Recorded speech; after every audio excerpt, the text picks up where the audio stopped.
Oi, gente, é um prazer participar aqui do mini sarau virtual da Unicamp, lendo um trecho do meu novo livro, Tubo de Ensaios, uma mistura de ciência, arte e cultura pop que saiu pela coleção Meio de Cultura, uma coleção que eu sou fã e agora, além de fã, sou autor, fiquei muito feliz de participar.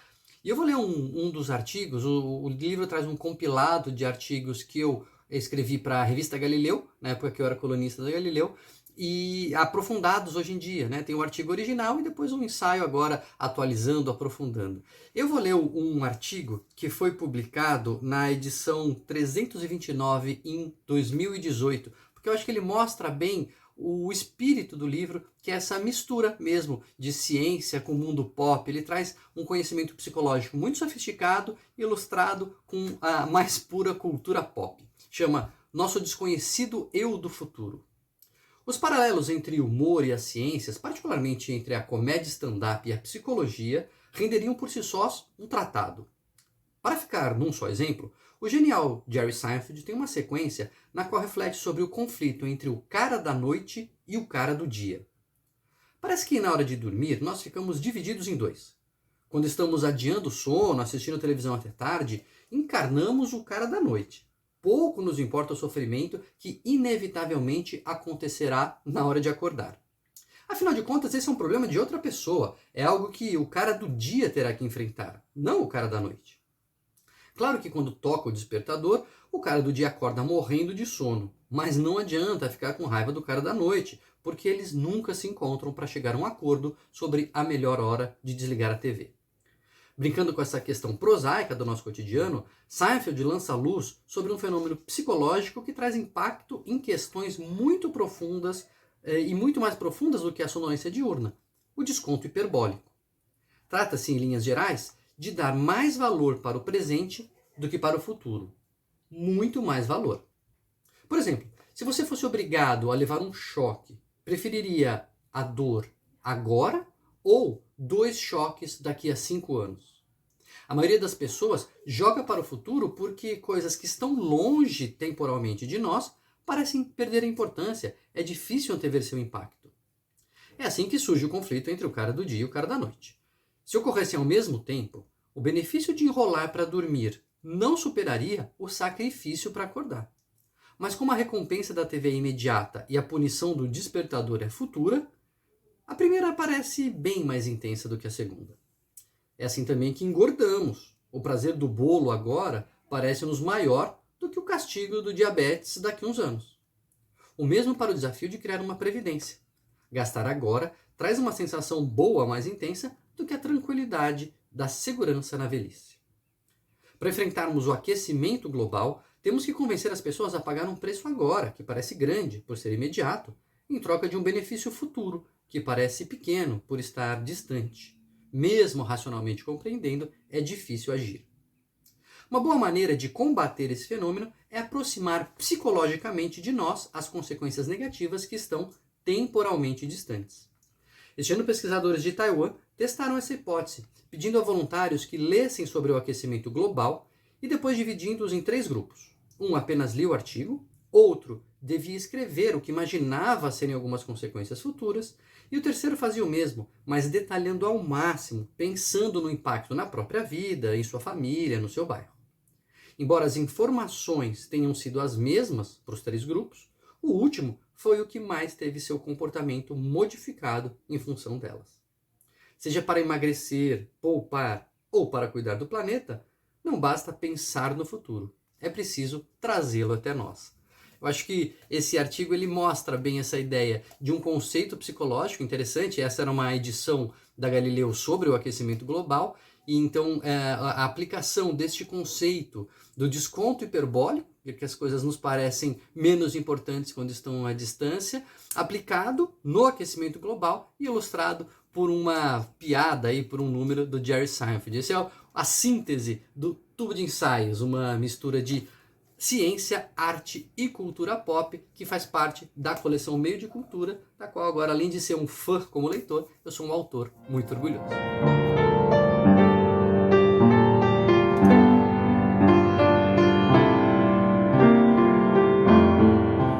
Olá, boa tarde. Eu sou Eronides Moura. Eu vou fazer uma breve leitura aqui de um trecho do livro meu que acabou de ser lançado pela editora da Unicamp, O Vírus Bandido, Linguagem e Política na Pandemia. Este é o subtítulo. E é justamente sobre essa relação entre política, linguagem e pandemia de que trata o trecho que eu vou ler agora.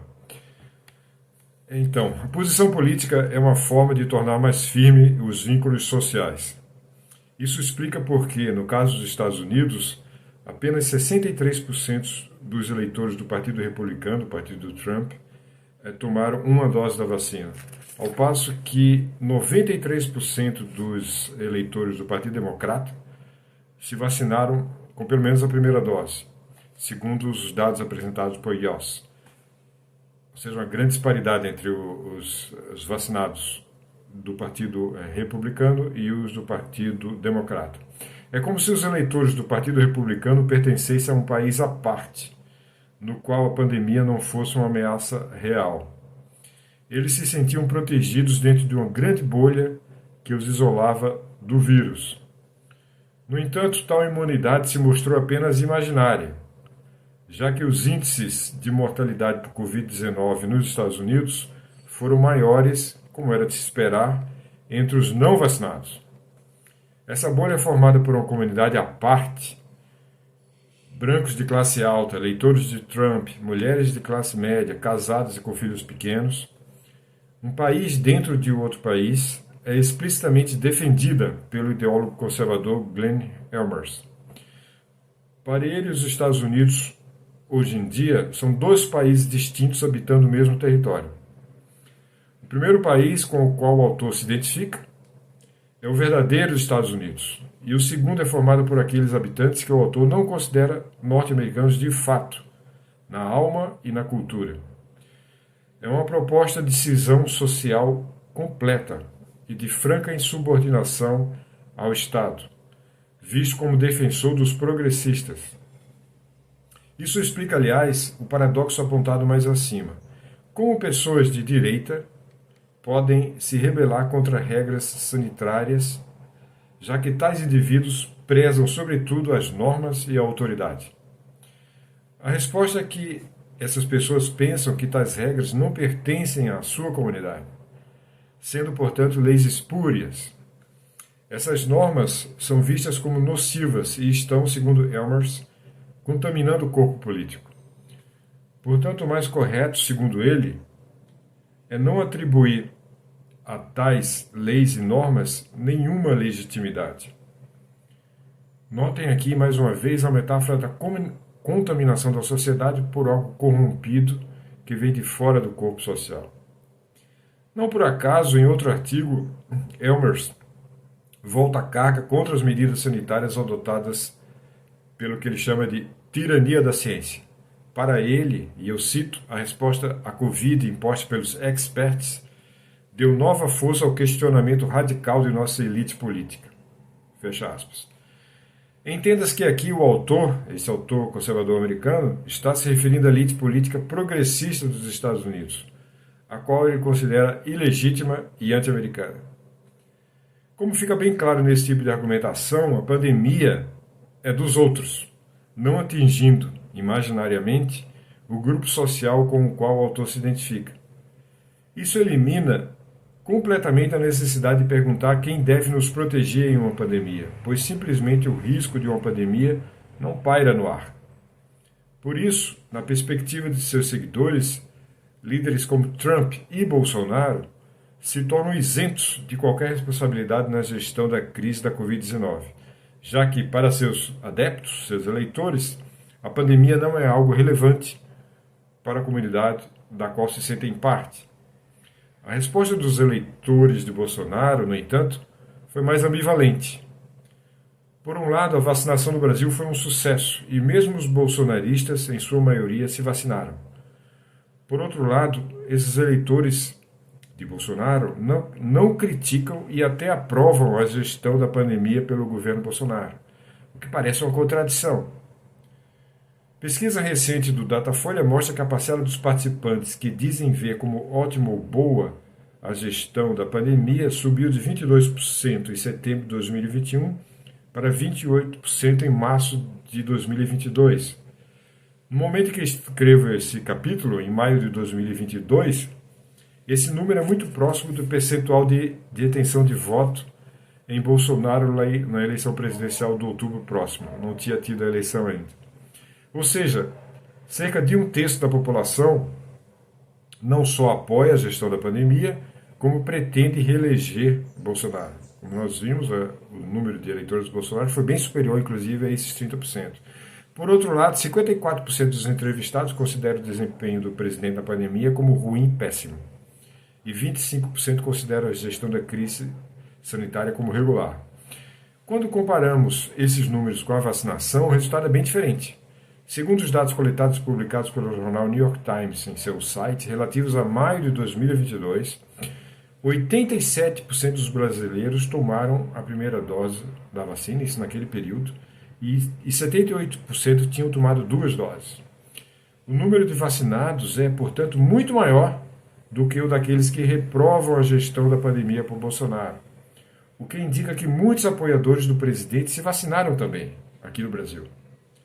Como comparação, segundo o mesmo site do New York Times, 78% dos norte-americanos tomaram a primeira dose da vacina, ou seja, um número bem inferior à vacinação no Brasil. E esse número foi muito mais baixo se considerarmos apenas os eleitores do Partido Republicano de Trump. E aí apenas 63% se vacinaram. Vamos examinar no livro com mais profundidade essa ambivalência dos eleitores de Bolsonaro. Muitos bolsonaristas se vacinaram, mas continuaram apoiando o presidente. Talvez o Brasil não tenha criado bolhas políticas tão consistentes, apesar da polarização política. Talvez os eleitores de Bolsonaro não se sintam pertencentes a um outro país dentro do Brasil, como parece ser o caso de parcela significativa dos norte-americanos. Estudar a linguagem usada para falar da pandemia pode ser uma ferramenta útil para a compreensão dessas ambivalências políticas e sociais. E, como já vimos e como vamos ver de novo, para quem lê o livro, a linguagem sobre a Covid-19 é marcadamente metafórica. E a seguir examino essas metáforas sobre a pandemia e sobre o vírus. Então convido vocês a ler o livro e espero que gostem. Um abraço.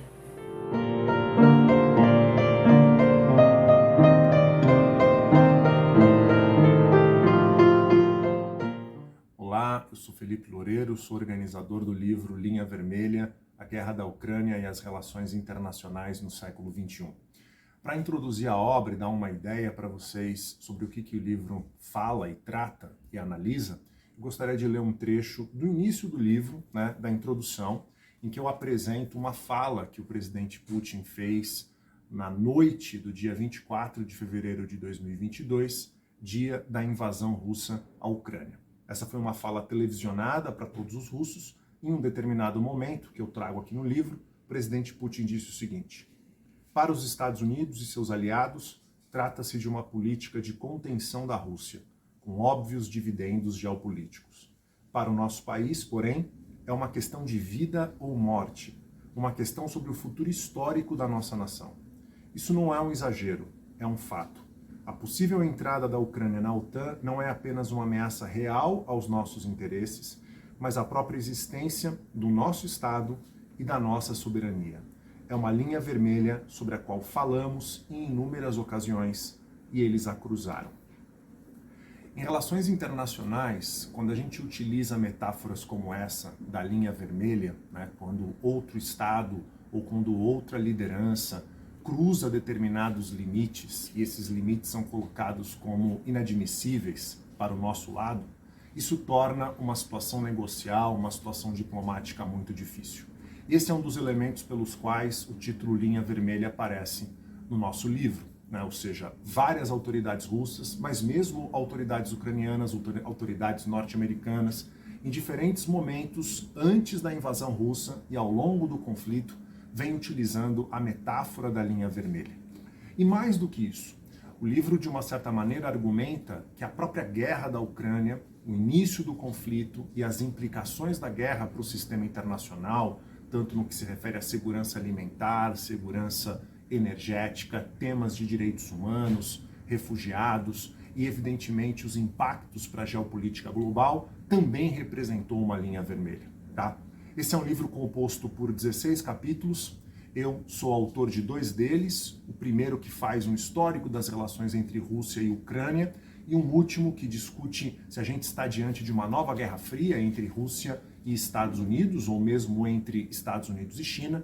E além desses meus 2 capítulos, há outros capítulos de especialistas do estrangeiro e também especialistas aqui do Brasil, tratando de diversos temas como segurança alimentar, questão energética, as etapas da guerra, né, as implicações do ponto de vista diplomático, as atuações de países como o Brasil, China e outros países do sul global na diplomacia da Organização das Nações Unidas e os impactos do conflito potenciais em termos de longo prazo para a economia e para a segurança internacionais. Esse, então, é o Linha Vermelha, a Guerra da Ucrânia e as Relações Internacionais no século XXI, organizado por mim, Felipe Loureiro. Obrigado.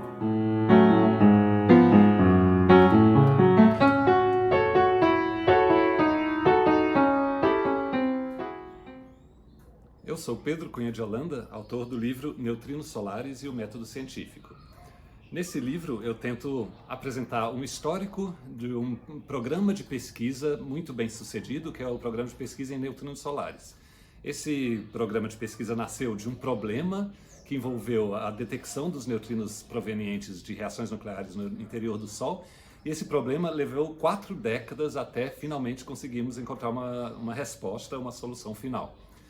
E no livro eu tento apresentar as perguntas e as formas de investigação desse problema juntamente com uma discussão sobre o método científico. Quais são as regras do método científico, algumas questões atuais sobre a filosofia da ciência, como embasar o método científico. Eu acho particularmente interessante como é possível olhar os problemas apresentados pela formulação do método científico com questões reais em um programa de pesquisa real que está acontecendo agora. Então, nesse livro eu tento apontar esses paralelos, sempre tentando ilustrar as questões do método científico com problemas reais tratados pelos pesquisadores que atacaram o problema do neutrino solar.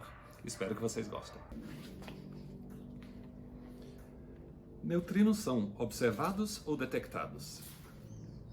Tendo em vista as técnicas de detecção descritas na seção anterior, é comum os físicos incluírem um qualificativo quando falamos sobre detecção de neutrinos. Ao contrário de fótons, dizemos que os neutrinos são detectados indiretamente. Podemos nos aprofundar nesse ponto e tentar qualificar melhor o que distingue uma detecção direta de uma detecção indireta. Uma possível demarcação seria utilizar o conceito de observação. Uma detecção direta é aquela que, em princípio, poderia ser observada a partir dos nossos sentidos, nossa visão, por exemplo. Assim, um planeta pode ser observado, mesmo que para isso tenhamos que fazer uso de um telescópio. Mas o que dizer de uma molécula, ou um vírus, ou um elétron? O filósofo Bas van Fraassen marca sua posição no texto The Scientific Image, de 1980. Tradução própria: olhar através de um telescópio as luas de Júpiter me parece claramente um caso de observação, já que astronautas sem dúvida seriam capazes de vê-las tão bem quanto ao se aproximarem. Mas a suposta observação de micropartículas em uma câmara de nuvens me parece claramente um caso diferente, se nossa teoria sobre o que acontece está correta. A teoria diz que, se uma partícula carregada atravessa uma câmara cheia de vapor saturado, alguns átomos na vizinhança do seu caminho são ionizados. Se o vapor é descomprimido e, portanto, se torna supersaturado, ele se condensa em gotículas de íons, marcando a trajetória da partícula. A linha prateada acinzentada é similar, fisicamente e em aparência, à trilha de vapor deixada no céu quando um jato viaja. Suponha que eu aponte para esse rastro e diga: olhe, um jato.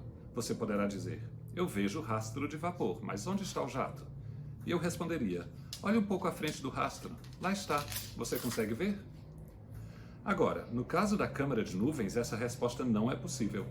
Então, se a partícula é detectada por meio da câmara de nuvens e a detecção é baseada em observações, claramente não é o caso de a partícula ter sido observada.